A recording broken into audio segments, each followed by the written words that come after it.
안녕하세요 여러분. 정치화법 수업 시작하도록 하겠습니다. 먼저 진도를 나가기에 앞서서 유언과 상속 부분 문제풀이부터 하도록 하겠습니다. 다들 풀어봤죠? 네, 꼭 풀어봐야 됩니다. 이런 식으로 중간고사 문제가 나올 거예요. 먼저 1번부터 보도록 하겠습니다. 유언과 상속 문제를 풀 때는 가계도를 그리는 게 먼저 우선 되어야 됩니다. 가계도부터 그려보도록 할게요.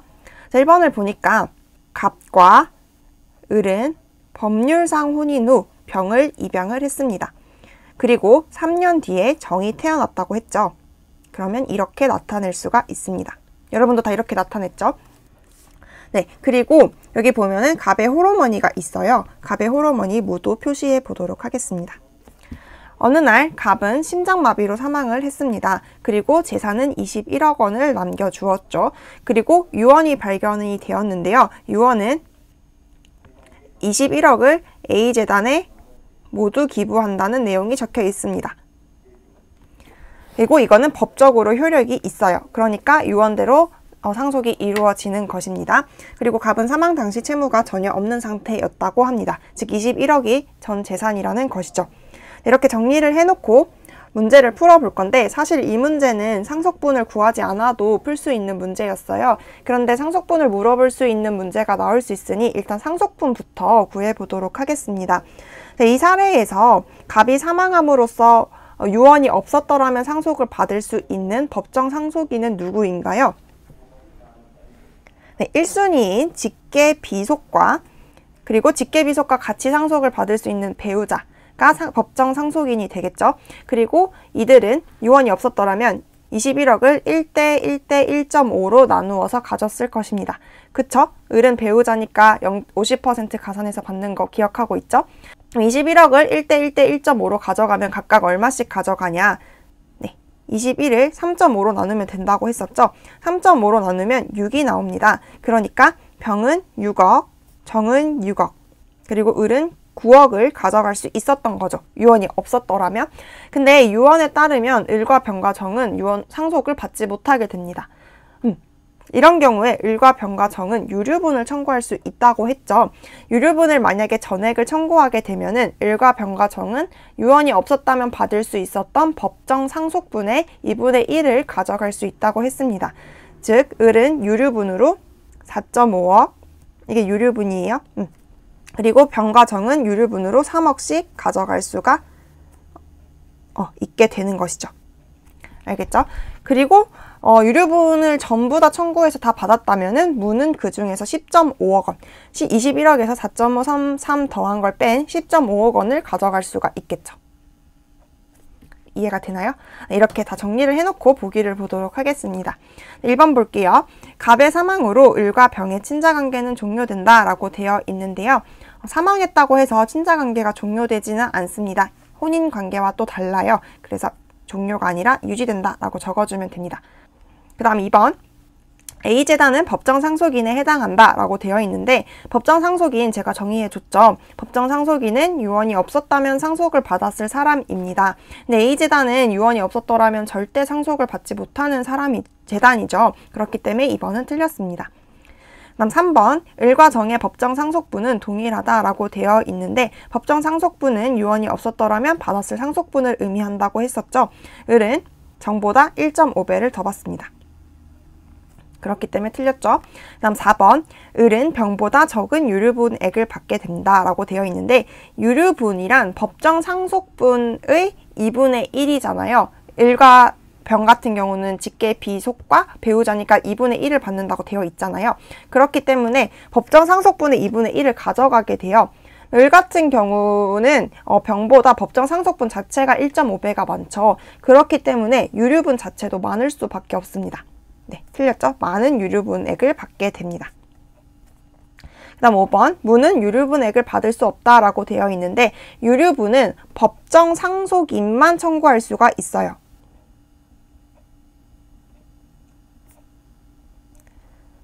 법정 상속인은 유언이 없었더라면 상속을 받을 수 있는 사람이잖아요. 무 같은 경우는 유언이 없었더라도 상속을 받을 수 없습니다. 왜냐하면 선순위인 직계비속이 있기 때문이죠. 직계존속은 2순위잖아요. 그렇죠? 그러니까 유류분 청구 자격이 없습니다. 그래서 5번이 정답인 거죠. 알겠죠? 그 다음 2번 보겠습니다. 2번도 가계도부터 그려보도록 하겠습니다. 갑은 홀어머니 일과 살던 중에 병과 혼인하여 A와 B를 출산을 했습니다. 그리고 병이랑 이혼을 했다고 하네요. 병과 이혼을 하고 정과 재혼을 해서 혼인신고를 했습니다. 그 후 갑과 정은 무의 자녀 C를 친양자로 입양을 했습니다. 최근 갑은 불치의 병에 걸려서 전 재산을 B에게 물려준다는 유언을 남겼는데 그 유언은 법에서 정한 형식을 갖추지 못했대요. 즉 효력이 없다는 거죠. 그럼 이 유언은 무시해도 되는 겁니다. 그러면 법정 상속이 이루어지는 거예요. 사망 당시 갑은 채무 없이 2억 원의 예금과 7억 원의 부동산이 있다고 하는데 이거 전부 다 재산이죠. 즉 갑은 총 9억 원의 재산을 남기고 죽었다는 것을 알 수 있습니다. 이걸 바탕으로 누가 상속인이 되고 상속분은 얼마인지 구해보도록 할게요. 자, 이 상황에서 갑이 사망함으로써 누가 상속을 받게 되나요? 네, 일단 1순위인 직계 비속이 있죠. A, B, C 직계 비속입니다. A, B, C가 받게 될 거고요. 부모님이 이혼한다고 친자관계가 종료되는 건 아니거든요. 갑이랑 A, B 사이의 친자관계는 계속 유지되고 있는 상황입니다. 자, 그리고 배우자가 있잖아요. 지금 갑의 현재 배우자는 정이죠. 병 같은 경우는 이혼했기 때문에 남남이 됐어요. 그래서 병은 당연히 상속을 못 받게 되고요. 을 같은 경우는 선순위인 직계 비속이 있기 때문에 2순위인 직계 존속인 을은 상속을 받지 못하게 됩니다. 그래서 상속인은 정, A, B, C라고 생각하면 됩니다. 친양자 같은 경우는 혼인 중 출생자를 보니까 친생자와 똑같다고 보면 된다고 했었죠. 그러니까 당연히 상속을 받을 수 있는 거예요. 그럼 이 9억의 재산을 1.5, 1, 1, 1 이렇게 나눠 가져야 되잖아요. 그쵸? 9억 원을 이 1.5, 1, 1, 1을 더하면 4.5잖아요. 4.5로 나누면 2가 나옵니다. 그러면 C랑 A랑 B는 각각 2억 원씩 가져가게 되는 거고요. 정은 2억 원의 1.5배인 3억 원을 가져가게 됩니다. 알겠죠? 별로 어렵지 않죠? 여러분도 이렇게 구했을 거라 믿습니다. 자, 이렇게 정해놓고 적어놓고 보기를 보도록 할게요. 1번 A는 상속 재산 중 2억 원을 상속받는다. 답이 바로 나왔네요. 1번이 정답입니다. 나머지 것도 볼게요. B가 상속을 포기하면 병은 갑의 재산을 상속받을 수 있다라고 되어 있는데 병은 전혀 갑의 재산을 상속받을 수 없다고 했잖아요. B가 포기하면은 나머지 상속인의 재산이 증가될 뿐이지 절대 병한테 가지는 않습니다. 뭐 이럴 수는 있겠죠. 갑이 죽어서 B가 상속을 받았어. 근데 B가 상속을 받고 나서 죽었어. 그러면은 병한테 B의 재산이 상속이 될 수는 있겠죠. 근데 이 상황에서 B가 상속을 포기했다고 병한테 가지는 않습니다. 정과 A와 C가 더 많이 가져갈 뿐이죠. 다음 3번 볼게요. 정은 B에게 유류분 반환 청구를 할 수 있다라고 되어 있는데요. 이게 사실 정말 많은 차원에서 말이 안 되는 게 정은 일단 상속을 받게 되었고요. 그리고 이 유류분 반환 청구는 유언 상속일 때 의미가 있습니다. 네, 지금 법정 상속이 이루어졌기 때문에 유류분 청구라는 말은 나오면 안 되는 겁니다. 그 다음 4번 볼게요. 정은 을이 받게 될 상속분의 1.5배를 상속받는다 라고 되어 있는데 을이 받게 될 상속분은 0원이야. 0원의 1.5배면 0원이죠. 그럼 정이 0원을 받냐? 아니죠. 3억을 받잖아요. 그러니까 4번도 틀렸습니다.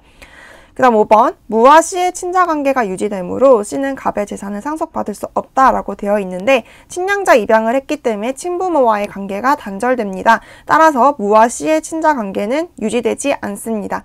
그리고 친자관계가 유지되는 일반 입양을 하든 친자관계가 유지되지 않는 친양자 입양을 하든 갑의 재산을 상속받을 수 있죠. 친생자와 동일한 지위를 갖기 때문에 갑의 재산은 당연히 상속받을 수 있습니다. 5번도 틀렸습니다. 이렇게 문제를 풀어보았는데 꼼꼼하게 복습을 해주세요. 자, 이제 다음 진도 나가도록 하겠습니다. 이제 5단원에 들어왔어요. 5단원에서는 사회생활과 법이라고 해서 형법과 사회법에 대해서 배웁니다. 이번 중간고사에는 형법의 일부분이 나오게 될 거예요. 오늘부터 형법에 대해서 배워보도록 하겠습니다. 먼저 형법이 무엇인지 보도록 할게요. 형법에는 크게 두 가지가 규정이 되어 있는데요. 첫 번째로 규정되어 있는 것은 범죄입니다. 범죄. 형법에는 반사회적 행위를 범죄로 규정을 하고 있어요. 범죄가 규정이 되어 있고, 두 번째로 규정하고 있는 거는 범죄를 일으켰을 때 어떠한 형벌을 부과할 것인가가 규정이 되어 있습니다. 그러니까 범죄와 형벌이 규정이 되어 있다는 거죠. 이런 형법은 두 가지 기능을 하는데요. 어떤 기능을 하냐면 첫 번째 기능은 보호적 기능입니다. 자, 무엇을 보호하냐? 바로 일반 국민을 범죄로부터 보호합니다. 어떻게 보호를 하냐? 범죄를 저지르면은 형벌이 부과된다는 것을 형법을 통해 우리는 알 수가 있어요. 그쵸? 그걸 모든 국민한테 알림으로써 잠재적 범죄자가 범죄를 저지르면 벌을 받는구나를 느껴서 범죄를 저지르지 못하게 함으로써 일반 국민을 범죄로부터 보호합니다. 알겠죠? 그럼 두 번째 기능은 보장적 기능입니다. 보장적 기능은 뭐냐면은 국가로 하여금 법률로 정한 범죄와 형벌만 적용하도록 해요. 그러니까 이건 무슨 말이냐면 법의 근거가 있어야지 범죄 행위를 벌할 수 있다는 겁니다. 벌의 내용도 형법에 규정이 되어 있어야 되고요. 즉 국가가 마음에 안 든다고 마음대로 잡아가서 고문하고 벌 내리면 안 된다는 겁니다. 이거를 이렇게 하는 이유는 뭐냐면 국가 형벌권의 한계를 명확하게 해서 국가의 자의적인 형벌권 남용으로부터 국민의 자유와 권리를 보장하기 위해서입니다. 알겠죠? 국가가 함부로 국민을 벌 주는 걸 막기 위해서 두는 기능이 보장적 기능입니다. 근데 이 보장적 기능을 잘 실현하기 위해서 형법에서 채택하고 있는 기본 원리가 있는데 바로 죄형법정주의입니다. 별표. 죄형법정주의 정말 중요해요. 죄형법정주의의 의미를 보도록 할게요. 의미에 변형이 좀 있었어요. 이 죄형법정주의라는 기본 원칙이 처음 등장한 게 근대시대입니다. 근대시대에 처음 등장할 때 죄형법정주의의 의미는 법률이 없으면 범죄도 없고 형벌도 없다라는 의미였어요. 자, 이게 무슨 말이냐면은 범죄의 종류와 그 처벌의 내용은 범죄 행위 이전에 미리 성문의 법률에 규정되어 있어야 한다는 원칙이었습니다. 자, 성문의 법률이 뭐냐면 성문이 글자로 써서 나타냄이라는 뜻입니다. 즉 글자로 적혀있는 법에 규정이 되어 있어야지 처벌을 할 수 있다는 거야. 근데 이거 한계가 있었어. 사실 법률을 근거로 해서 처벌을 내릴 수 있도록 한 거는 보장적 기능을 실현하기 위해서가 맞아요. 법도 없이 국가가 마음대로 처벌을 내릴 수 있으면은 국민들이 억울하게 피해받는 일이 많겠죠. 근데 이렇게만 적어 놓으니까 어떤 문제가 발생했냐면 권력자들이 법률에만 있으면 처벌을 할 수 있으니까 자기 입맛에 맞는 법을 만들어서 마음대로 처벌하는 현상이 나타나게 됩니다. 이게 형식만 강조하다 보니까 나타난 거죠. 형식적 법치주의랑 실질적 법치주의를 생각하면 될 것 같아요. 비슷한 내용이거든요. 그러니까 이런 식으로 형식만 강조하다 보니까 내용은 문제 삼지 않고 형식만 강조하다 보니까 형벌권 남용 가능성이 증가하게 되었습니다. 그래서 이런 한계를 보완하기 위해서 현대적 의미가 등장을 하게 되었는데요. 자, 여러분.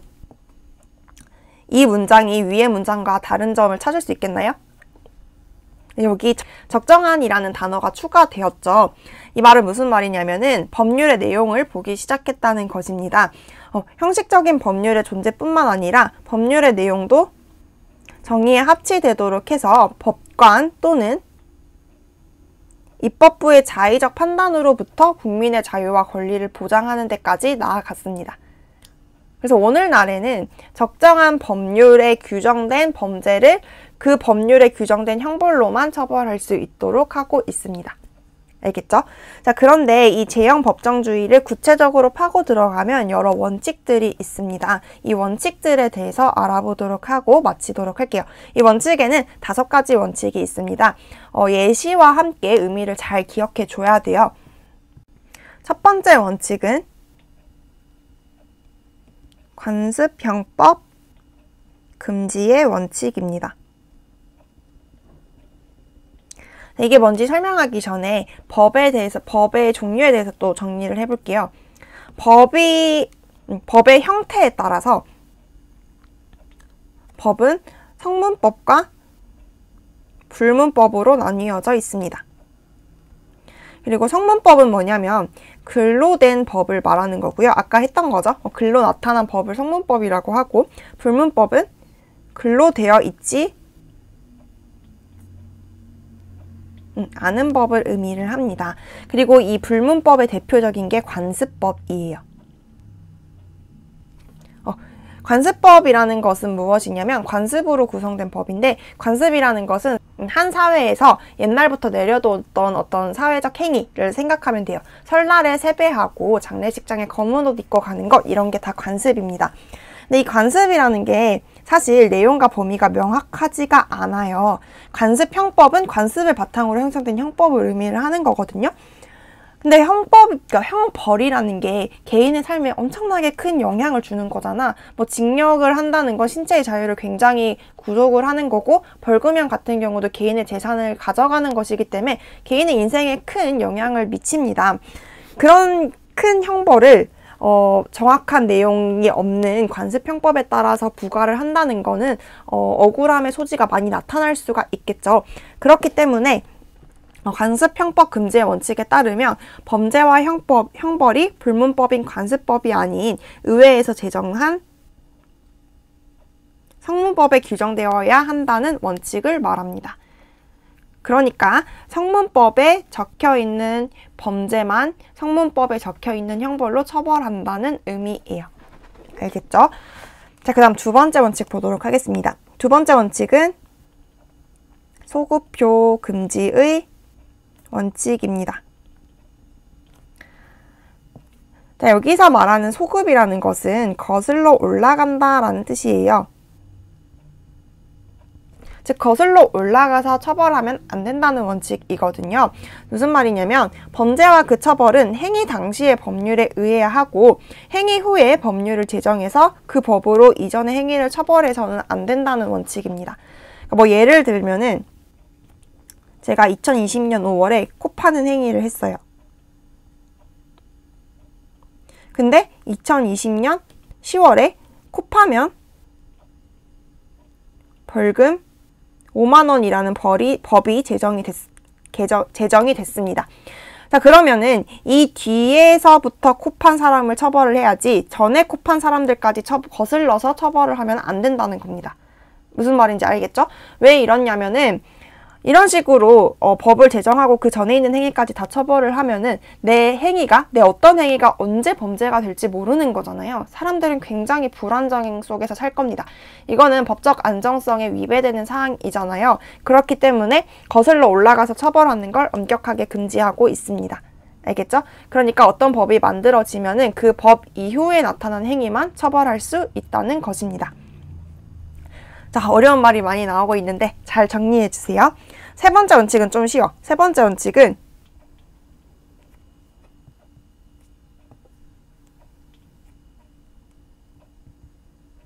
명확성의 원칙입니다.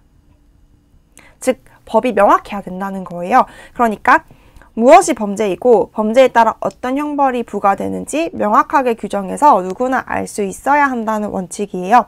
예시를 들어봤는데 사람을 살해한 자는 징역에 처한다. 이건 명확하지 않은 겁니다. 징역에 처하는데 얼마만큼의 징역을 받을 것인지 구체적으로 적어줘야 돼요. 이런 식으로 사람을 살해한 자는 5년 이상의 징역에 처한다 라고 구체적으로 적어줘야 됩니다. 그냥 징역에 처한다 라고 적어놨을 경우 재판부가 판사가 마음에 안 들면은 징역 50년을 구형할 수 있고, 마음에 들면 징역 1년을 구형할 수도 있는 거잖아요. 굉장히 자의적인 판결이 가능하기 때문에 구체적으로 적어 주어야 됩니다. 자, 그 다음 원칙 보도록 할게요. 그 다음 원칙은 유추해석 금지의 원칙입니다. 즉, 유추해서 해석하면 안 된다는 건데요. 이게 무슨 말이냐면은 어떤 상황에 대해 직접 규정한 법이 없어. 어떤 행위를 했는데 이게 범죄인 것 같은데 이 행위 자체를 규정한 법이 없는 거지. 그럴 때 그와 비슷한 상황에 대해 규정한 조항을 적용해서 해석해서는 안 된다는 의미입니다. 예시를 볼게요. 여기 보면은 양을 도축하려면 작업장 설치 허가를 받아야 한다라는 규정이 있어요. 근데 어떤 사람이 염소를 도축하려고 하는데 작업장 설치 허가를 안 받은 거죠. 근데 염소와 관련된 규정이 없는 거지. 그래서 재판부가 양과 관련된 규정을 적용해서 벌을 내리면 안 된다는 겁니다. 알겠죠? 염소에 관한 규정이 없으면 처벌할 수 없다는 것이 원칙이라는 겁니다. 알겠죠? 이런 식으로 유추 해석하면 안 돼요. 자, 마지막 원칙 보겠습니다. 마지막 원칙은 적정성의 원칙입니다. 범죄가 되는 행위와 그에 따른 형벌의 질과 양은 비례해야 된다는 원칙인데요. 범죄가 가벼우면 형벌도 가볍게 내려야 되고 범죄가 무거우면 형벌도 무거워야 한다는 원칙입니다. 자, 예를 보면은 절도죄와 살인죄가 있어. 절도죄와 살인죄 중에 일반적으로 살인죄가 더 무거운 범죄라고 봐요. 살인죄가 더 무거운 범죄인데 형벌이 절도죄보다 가벼우면 안 되겠죠. 네, 절도죄가 살인죄보다 가볍기 때문에 살인죄보다 형벌을 적게 받는 것이 적정성의 원칙에 부합한다고 할 수 있습니다. 이렇게 진도를 다 나가봤는데요. 여러분이 잘 이해했는지 확인하기 위해 문제를 풀어보도록 하겠습니다. 일단 여러분이 먼저 풀어보고 제 해설을 들어주세요. 다 풀어보았나요? 풀이하도록 하겠습니다. 일단 형법의 기본 원리 가가 무엇인지 알아야겠네요. 여기 보니까 가는 근대에는 법률이 있으면 범죄도 없고 형벌도 없다라는 말로 표현되었다라고 되어 있네요. 이것만 봐도 가가 죄형 법정주의라는 걸 알겠어요. 그쵸? 그리고 오늘날에는 내용도 정의로워야 한다는 의미에서 적정한 법률이 없으면 범죄도 없고 형벌도 없다라고 표현된다고 합니다. 가는 죄형 법정주의입니다. 보기 볼게요. 형법의 보장적 기능을 수행하기 위해 필요한 원리이다. 맞죠? 죄형 법정주의는 보장적 기능을 위해서 등장한 기본 원칙입니다. 니은 일반 시민에게 적용되나 범죄인에 대해서는 적용되지 않는다. 그렇지 않습니다. 죄형 법정주의는 모든 국민에게 적용됩니다. 디귿 사회적으로 큰 비난을 받는 행위라도 관습에 의해 처벌할 수 없다는 원칙을 포함한다 라고 되어 있는데요. 네, 관습형법 금지의 원칙을 말하고 있는 거죠. 디귿도 정답입니다. 그 다음 리을 법률에 규정이 없는 사항에 대해서는 그것과 유사한 규정을 적용하여 처벌해서는 안 된다는 원칙을 포함한다. 이것도 맞죠? 이거는 유추해석 금지 원칙을 의미하고 있습니다. 그래서 정답은 기억 디귿 리을입니다. 별로 어렵지 않죠? 2번 볼게요. 2번은 파생 원칙을 구체적으로 물어보는 거네요. 자, 보니까 컴퓨터에 저장된 전자파일을 자신의 이동식 저장 장치에 몰래 복사한 행위와 관련해서 절도죄로 공소 제기가 되었대요. 1심 재판에서 컴퓨터 파일과 같은 전자정보를 복사하는 행위는 절도죄의 구성 요건에 해당되지 않음에도 불구하고 절도 행위와 유사하다는 이유만으로 그대로 규정하는 건 뭐에 위반된다라고 하네요. 자, 지금 보면은 컴퓨터 파일과 같은 전자정보를 복사하는 거는 형법에 규정이 되어 있지 않은 거지. 근데 이게 절도죄와 유사하다고 해서 절도죄로 공소 제기가 된 겁니다. 이거 유추해석 금지의 원칙에 어긋난 거죠. 규정이 없으면 처벌을 하면 안 되는데 비슷한 규정을 가져와서 처벌을 하려고 한 거잖아요. 유추해석 금지의 원칙에 위반된 사례입니다.